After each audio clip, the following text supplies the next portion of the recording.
I know how it feels to be in a relationship with someone and to deeply care about each other, and just to have someone to make you smile and make you laugh, and just to feel like you're theirs and to belong to them, and someone who's with you through everything, and someone who makes you feel beautiful and feel loved.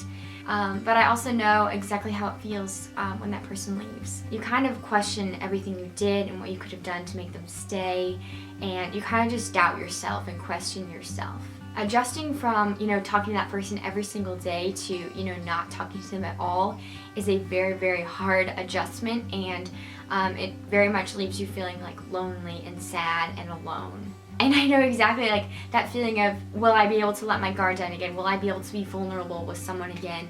I can honestly say though, through both these scenarios, the good and the bad, which comes from relationships, I've learned so much about myself and about God and about His faithfulness. I want to talk about something super important, and why you don't need another boyfriend and you don't need another girlfriend to fill that gap of loneliness and to, fight this battle of loneliness in your life. Let's look back at all the good that I talked about from relationships. Ready? To belong to someone, be theirs, to feel loved, to feel beautiful, to be deeply cared for, and have someone with you through everything. God is every single one of those things and even more. He truly is. Jesus is the only way that we will ever be satisfied, and is the answer to that gap of loneliness in our heart.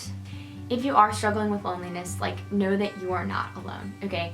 Even I'm struggling with it right now, and I've been battling it this summer, and it's been very hard for me because I've never struggled with this before, but I'm very thankful for my family and my friends, and I'm very blessed, and God's mercy is new every morning. It is a battle, but you know what? God is still good throughout it all. So in this long little speech I've been given, you're not alone. That's what I meant to say, is that I'm struggling with it, and if you're struggling with it, we're struggling together, okay? We're in this together, and I know that this is not gonna last forever, and that same goes for you in your life as well. Secondly, the first one was you're not alone. The second thing is fill that gap with God. Spend time praying, spend time reading the Bible and memorizing scripture.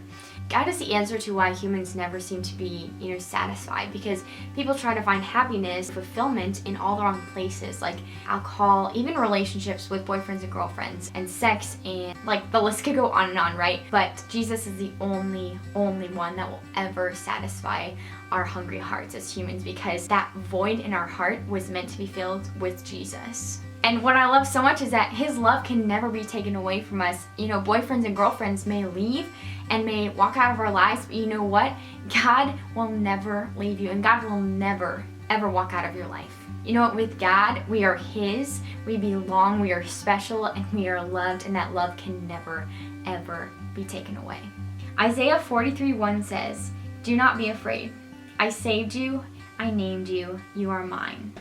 Love it. Don't let loneliness win in your life, okay? Because true love that will satisfy, love that will fulfill, and love that will never leave us comes from God. We can learn to be content no matter what situation we're facing, because with Christ, I can do all things through Him who gives me strength. I also just want to say that you are the person that someone out there is praying for, okay?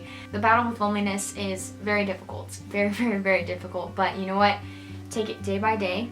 And just know that no matter what, God's love never changes, and He will never, ever be taken away from you.